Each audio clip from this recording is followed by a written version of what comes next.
What up to my thugs, nerds, freaks, and geeks? You're now rocking with the best of Don Tony Teflon. As always, subscribe and click that bell so you can be notified every time I drop a new video. You know, I've been in this business for a very long time. Started covering A Song of Ice and Fire and Game of Thrones. And this has to be one of the highlights of my whole YouTube career, that I am able to interview a cast member from the upcoming hit show House of the Dragon by HBO. I'm not going to keep you waiting any longer, so let's do this.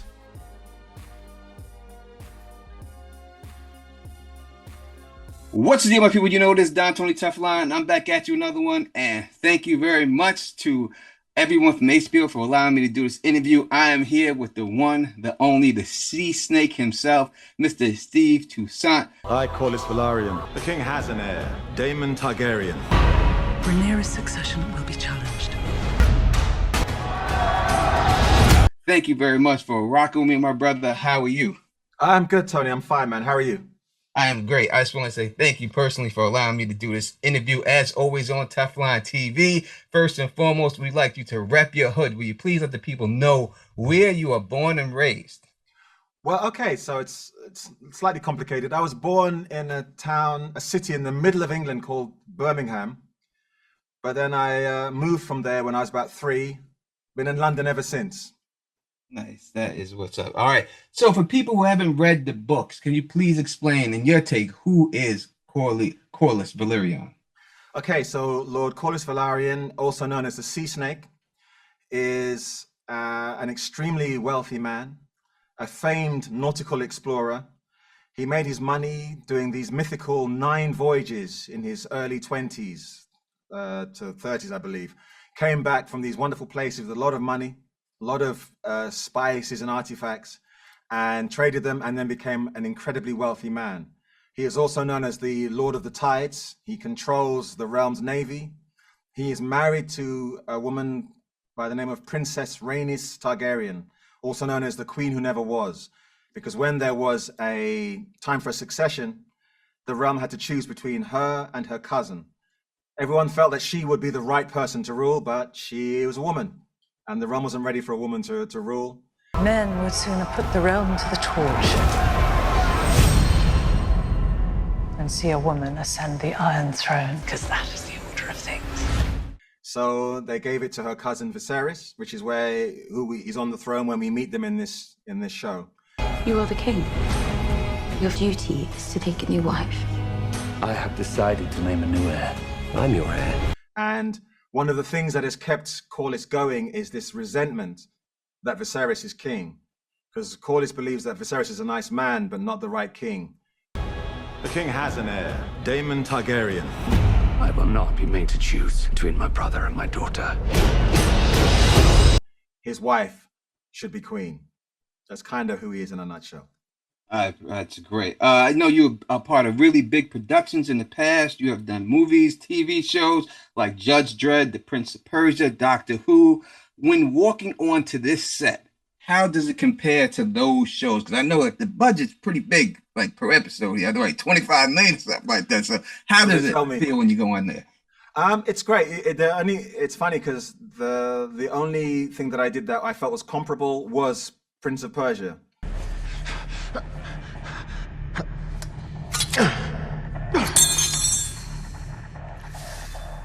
So we walked onto the set of Prince of Persia, and you were like, "Oh my goodness, how much money is there in the world?" Well, that's kind of how it is on this show. You walk in, and there's just the level of craftsmanship and detail for the sets, the costumes, the weaponry. It's extraordinary, and the set that they have for my house in Driftmark, the Hall of the Nine, it's beautiful. I mean, half the acting job is done because you look around and all this stuff is so real. And you're like, okay, that's what I got when I went to Karth and I did that, that journey there. That's what I got when I did this. All the artifacts are made. It's it's really impressive. Do they touch on that in the show? Like you walk by something and they say, "Hey, I got this from there." Do they, do they reference anything like that? No, not like that. It's funny. When we started, I said to Ryan, one of the showrunners, would it be possible to have some kind of history of some of these artifacts so that I would have the memory of them, so that when I'm walking past them, I would know what I did? And he came back with this dossier of the history of each of those objects that you see in there.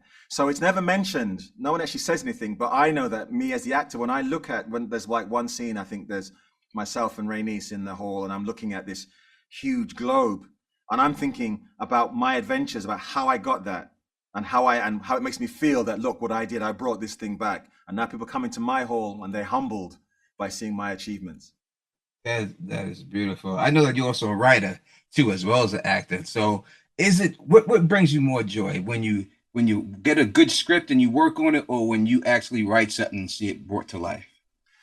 That's a kind of complicated question, Tony, man. Ideally, it's getting a good script and working on it and just acting, because for me, I don't think of myself as a natural writer. So writing is a tough process for me. It's really, honestly, it's like getting blood from a stone. I had to write this thing just recently, and I basically needed my partner to be coming in and saying, have you written anything? Write this. Have you written anything? So I need someone just pushing and pushing. But then having said that, when you do write it, when it is finished and you're on the set and you're like, oh my goodness, all these people are here because of the thing that I did. That's an undescribable feeling of joy, man. Nice. But I know you said before that you'd never read this story. So do you think that's an advantage for you when playing this character, not to be like, you don't draw any like, all right, I read this is the way he's supposed to act, and you could put your own twist on this character? Yeah, I think so. I mean, we were given copies of the book some point during the filming, and I was gonna read it, and then I thought, no, what you're gonna see is what I got in the script. It's no point. I don't need to know all that other stuff. If it's not in the script, you're not gonna see it. So I'm portraying what our writers wrote, the man that they created, as opposed to what George Martin might have had in mind in his book. And I'm sure, listen, it's Ryan Condal. Ryan Condal knows everything about Westeros and Game of Thrones lore. So it's not going to be that different. But yeah, I decided that the script was my blueprint, and I worked to that. All right. And now, dealing with the fantasy genre, we know, just like a lot of areas of Hollywood, fantasy is not very diverse, right? And we're actually doing something. You're doing something to help diversity, and I want to, thank Ryan Condal for casting you in this role. I have been a part of this fandom for a long time, and I've dealt with a lot of stuff in this fandom. I know that there's a certain segment in this fandom that is very wishy-washy. Did you think that it was going to be so polarizing with the fans when you got casted? Did anyone tell you that, hey, it could be some backlash on this, or you just went into it blind? Do you know what, Tony? I had no idea. I think, what happens sometimes is if you live and exist in a particular bubble, social bubble, you can forget sometimes. I think the world thinks like you do. So where I live, my friends are from everywhere. I have friends of Asian extraction, Chinese extraction. I have Caucasian friends, whatever. We don't think about those things. It's not that we don't see color. Of course we see color, but it's not that relevant. So when this thing happened, that was the furthest thing from my mind. And the very first thing that happened, literally as it was announced, I think it was Deadline announced it. A director that I worked with in Australia put something on social media saying, hey, Steve Toussaint's great. Somebody responded by saying Steve Toussaint is an N-word. That was the first thing I saw. I was like, oh my God, this is the world that we live in?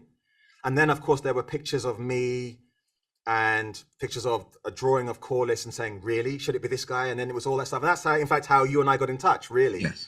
Because you're a guy that was defending. So it was a complete and utter shock to me. And that's not that racism is a shock, because you and I know, listen, I'm a black man. I have to deal with this a lot. As I said to somebody else today, I'm not an expert in racial abuse and discrimination. I'm just very experienced at receiving it. So a lot of my friends, we just go, oh man, that's just how it is. I've been in this fandom for a while, and I actually have to run a panel every year at one of the cons of what's it mean to be a black person in this fandom. And the fact that we have to do that, this shows exactly. But I want to say thank you, because every time we go to the con, people like us, we have no one to dress up as. And now we finally have someone. We have a character of our own, you know, especially. I'm glad to be of service, brother. I appreciate, especially guys like us and, you know, a lot of people who are not represented, and that is mixed race children that we see here and everything else. Okay, So, yeah. you know, they are very excited about it. I have to wrap up, but thank you so much No, for man, giving no worries, me man. giving me the time, man. I truly appreciate it, my brother. And you're about to be on the #1 show on television, bro. I sincerely hope so. Thank you, man. That was the great Steve Toussaint. I'm so happy to have him representing not just black people, but the fandom as a whole. I have no doubt that he's going to do a tremendous job in this role. And he's not the last interview, my people. I have plenty of more that will be coming out there. And I'm also going to give you the chance to ask some of these people questions live. So make sure you're subscribed to the channel so you can be notified when these things drop. And as always, if you like the way I do this, please thumbs up this, spread this across the realm, subscribe. And until next time, you know who it is. Peace and stay sexy.